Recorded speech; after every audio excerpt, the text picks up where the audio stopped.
Ei pessoal, cheguei! Animadíssima para continuar o futurismo. Vamos lá? Mas antes, aquele lembrete. Curte a Cristiane, não esquece não, se você gostou, né? Obviamente, dessa aula. Se inscreve no canal, divulga, espalha para todo mundo. O canal precisa crescer. E aperta lá o sininho para você ser avisado que eu cheguei com aula nova. E o Instagram do canal, né?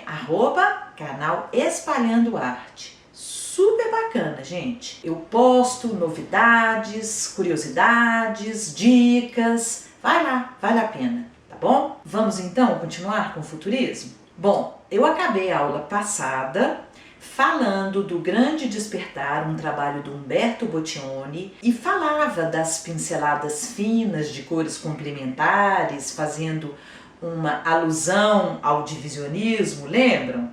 Então, hoje eu vou falar dessas influências. Vou começar, obviamente, do divisionismo, que no início do século XX passou a fazer parte da linguagem de muitos pintores que se tornariam futuristas. Eles usavam a técnica do divisionismo, quebrando a luz e a cor em um campo de pontos e listras pontilhados. Inclusive, olha o que eles escreveram no Manifesto Técnico da Pintura Futurista. A pintura não pode existir sem o divisionismo. Está lá no manifesto, apontando para os divisionistas como ponto de partida do movimento. E aí, quando a gente vê esse outro trabalho do Umberto Boccioni, Nu de Costas contra a Luz, de 1909, ano em que foi lançado, inclusive, o Manifesto Futurista, a gente pode comparar ele com o Despertar da Cidade, como é que essas pinceladas delgadas, né, divisionistas, como é que a gente percebe claramente essa influência do divisionismo, assim como neste outro trabalho do Giacomo Balla, Moça que Corre na Varanda, de 1912, e que eu vou comentar sobre ele um pouquinho mais para frente, vocês vão entender por quê, tá bom?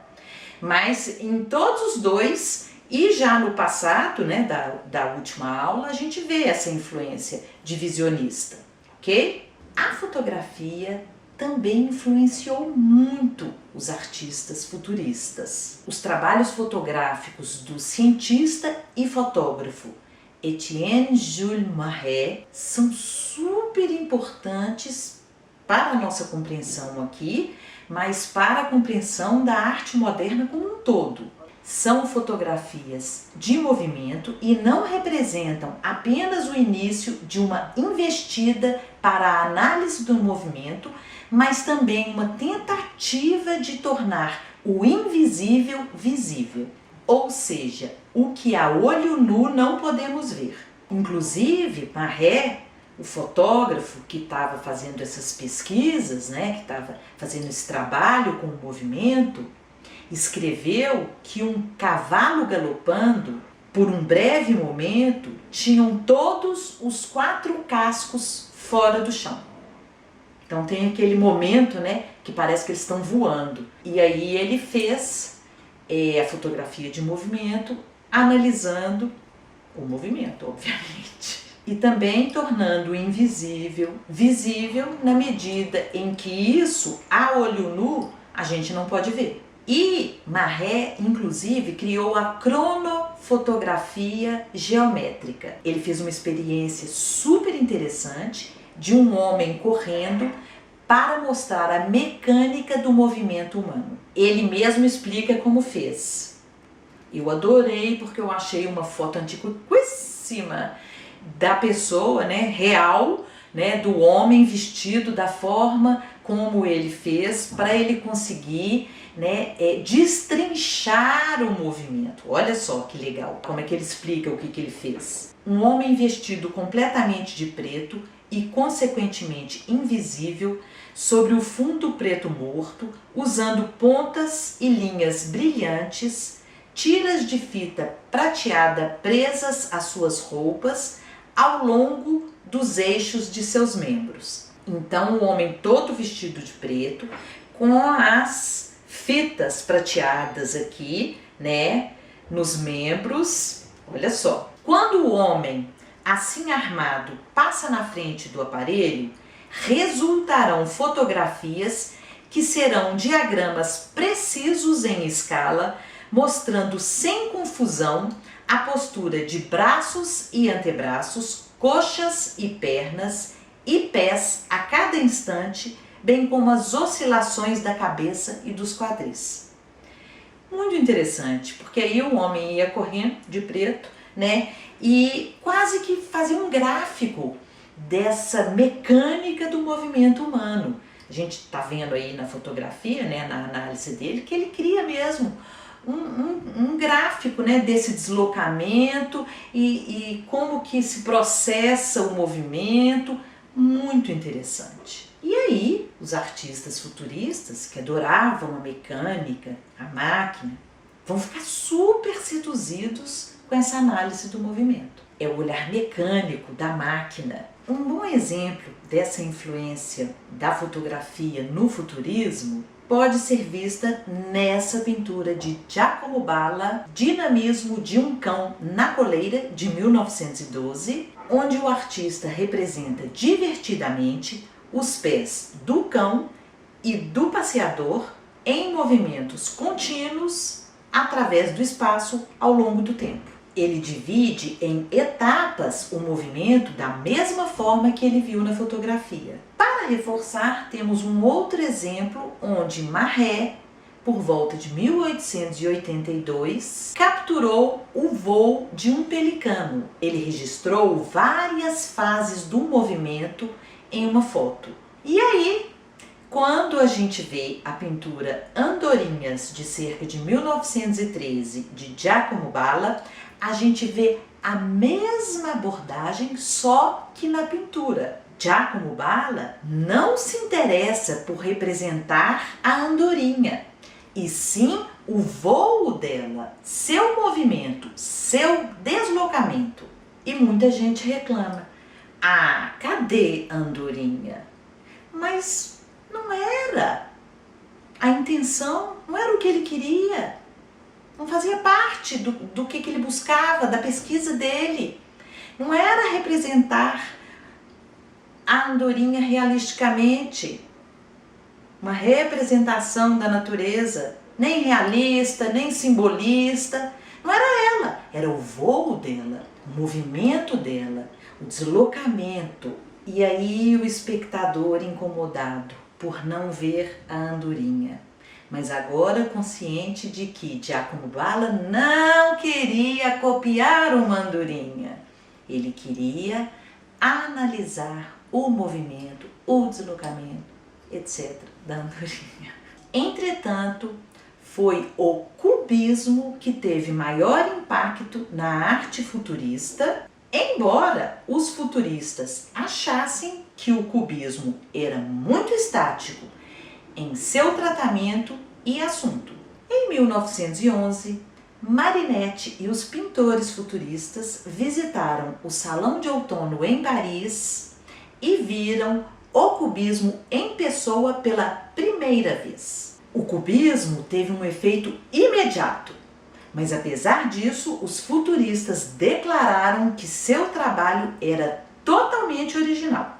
Eles não estavam querendo falar que estavam copiando o cubismo, não. É fato que os dois trabalhavam com formas geometrizadas e usavam os meios formais de fragmentação em planos. Só que o cubismo se preocupava em representar simultaneamente todos os aspectos de um objeto e apresentava tudo em um instante no plano da imagem. Já no futurista, os artistas queriam representar não só várias visualizações, mas também o movimento, o conflito e o dinamismo entre as formas e o espaço. A pintura futurista era perturbadora, dinâmica e abraçava o movimento. Um ótimo exemplo dessa influência do cubismo nos artistas futuristas é a pintura de Carlo Carrà, Funeral do anarquista Galli, feita entre 1910 e 1911. Bem, para início de conversa, Carrà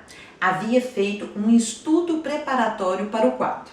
Depois que ele viu os cubistas em Paris, observem como ele concluiu a pintura, como ela se tornou geometrizada e fragmentada, mas não uma fragmentação estática como no cubismo. Aqui, o movimento e o dinamismo são enfatizados. É muito bacana quando a gente compara o estudo preparatório e a finalização, né? Como que a gente percebe a intenção clara de ir muito mais para a questão do dinamismo mesmo, né?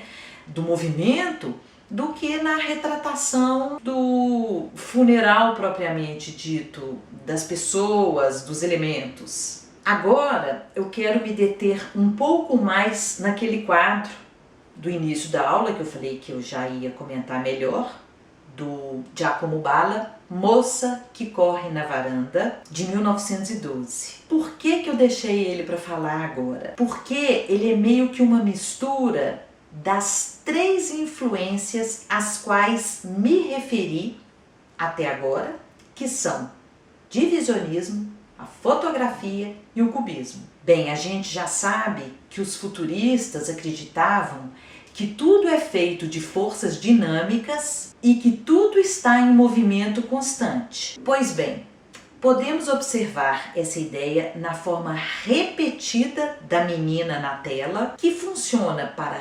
representar o movimento real no espaço, meio à la fotografia, as etapas do movimento, como estava sendo pesquisado na fotografia. Por outro lado, essa fragmentação nos lembra também o cubismo, só que as linhas não são muito definitivas entre cada forma. Na verdade, não há muitas linhas, há lá divisionismo, pois são os pontos que criam a imagem.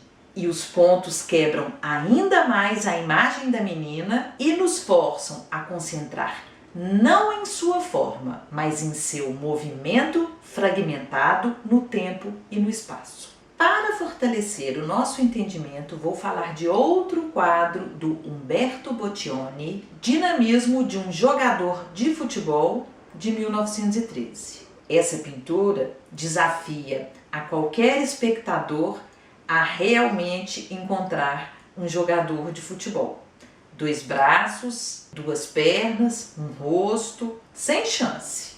O jogador de futebol se desmaterializa em uma atmosfera luminosa e cintilante, exceto por sua panturrilha firmemente esculpida no centro. Cores e formas se movendo, correndo. Seu olho é levado cada hora para um local. E ele nos explica: para pintar uma figura humana, você não deve pintá-la. Você deve representar toda a sua atmosfera circundante.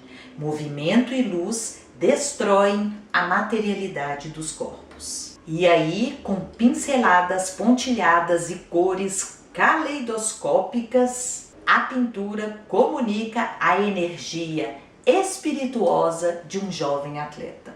Adoro cores caleidoscópicas. Sabe o caleidoscópio? Que você olha assim e vai misturando tudo lá. É muito parecido às vezes com o futurismo, o que você vê lá dentro. E percebam que interessante. Num primeiro momento, quando a gente olha para essa pintura, nos parece aquele tanto de formas quebradas do cubismo analítico. Então eu quis pegar uma pintura cubista analítica para a gente dar uma comparada. Homem com Violão, de Georges Braque. Olha como é que em todas duas a gente tem dificuldade de achar o personagem, ou seja, o jogador de futebol, e na do Braque, o homem. As duas também são bem geometrizadas, mas temos aqui 2 diferenças sensíveis: as cores e o movimento. Comparem para vocês verem. A obra cubista é fragmentada, porém estática. Já a futurista é dinâmica, movimentada. Pegando essa última fala do Boccioni, onde ele diz: movimento e luz destroem a materialidade dos corpos, vamos observar essa pintura de Giacomo Balla. Velocidade de um automóvel. Velocidade número 1, feita em cerca de 1913. Aqui não se tratava de analisar geometricamente o automóvel, como um cubista faria, e sim analisar seu movimento, seu deslocamento no espaço, seu dinamismo. Aqui o Giacomo Balla investigou o movimento mecânico e exatamente o que sugeriu Bottioni, como o movimento e a luz destroem a materialidade dos corpos. Isso é física, né, gente? Então, daqui para frente, as descobertas científicas, as pesquisas vão influenciar a arte num grau que vocês não fazem ideia.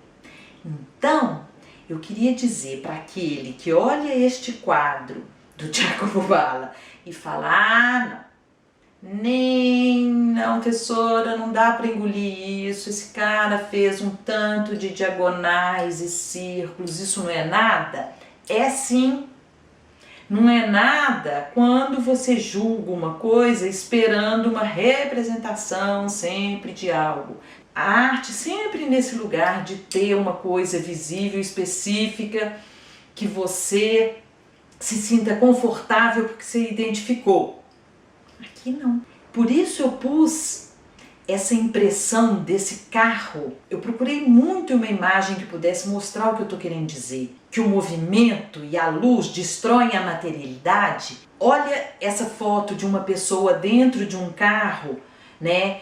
E na velocidade. Olha como é que a parte de fora é só luz e linhas. Por quê? Porque a velocidade, o movimento, o deslocamento destruiu a materialidade dos corpos. E aí, sabendo disso, né, isso sendo proposto como fato, o artista quer traduzir isso no meio dele. Qual que é o meio dele? A pintura. Ele trabalha com pintura, então ele se expressa com pintura. Ele pesquisa na pintura. Ele quer trabalhar isso na pintura. Agora, ele quer te agradar? Não, é uma pesquisa dele. Coloquem isso na cabeça de vocês. Não quero ser chata não, mas é fato. Porque esse lugar que a gente começa a entrar no abstrato incomoda. Mas é tão legal quando a gente sabe os porquês, quando, onde e por que foi feito, em que situação, com que intenção. Tem tanta coisa para ser levada em consideração, né? E para fechar, eu quero colocar um quadro que eu amo, do Dino Severini, Dinamismo de uma Dançarina, de 1912. Não sei se vocês perceberam, mas a maioria dos títulos das obras que eu mostrei aqui tem a palavra dinamismo. Por quê? Porque é a vibe, né? É a questão. É o dinamismo, né, da vida moderna, né, da máquina. Gente, imagina, gente, né, naquela época o avião, o carro, você demorava não sei quantas horas para ir de X para Y, de repente você vai em minutos no carro, no caso, né? Imagina, você demorava dias para ir de uma cidade para outra. Então, é muito novo, é o que eu falei no início da aula. Né? Pra gente é normal, mas para eles era emocionante. E aí, nesse trabalho do Severini, Dinamismo de uma Dançarina, é muito bacana, porque dá pra gente ver quase que como se fosse um desenho animado, né? Só que, porque para você fazer uma animação, você faz o quadro a quadro e junta todos, vocês sabem disso. Então, para eu animar Cristiane fazendo isso, você vai ter que fazer o quadro a quadro, ou seja, um desenho de Cristiane aqui, aqui, aqui, aqui, aqui, aqui, aqui. E depois você junta todos e dá um movimento. Mais ou menos isso, toscamente explicando. Aqui nessa pintura dá pra gente ver claramente que ele fez isso, ele dividiu, né, o movimento em quadros, só que ele colocou todos numa mesma imagem, na mesma pintura. Então, olha o braço dela como é que vai fazendo. Tá, tá, tá, tá. Ela vai fazer aquele movimento, né, de balé. Então tem tá, tá, tá, tá, tá, tá, fragmentado. Olha a perna dela com o joelho também. Olha o deslocamento da cabeça dela também, várias etapas. Acho incrível. Adoro. E fiquem espertos, porque o negócio vai esquentando e a gente vai ter que abrir a nossa cabeça e colocar muito conhecimento para a gente entender. Eu não quero que ninguém goste. Eu vou repetir isso aqui exaustivamente. Não é para você gostar. Você gosta do que você quiser, mas entenda que é muito gostoso a gente entender. E às vezes, por entender, você passa a gostar. Isso é muito engraçado. Tem muitas coisas que hoje eu amo. Você fala, a pessoa fala, professora, você jura mesmo que você ama isso? Eu falo, amo. Mas é porque eu acho assim tão interessante. Por que que isso foi feito? Em que condições? Com que intenção?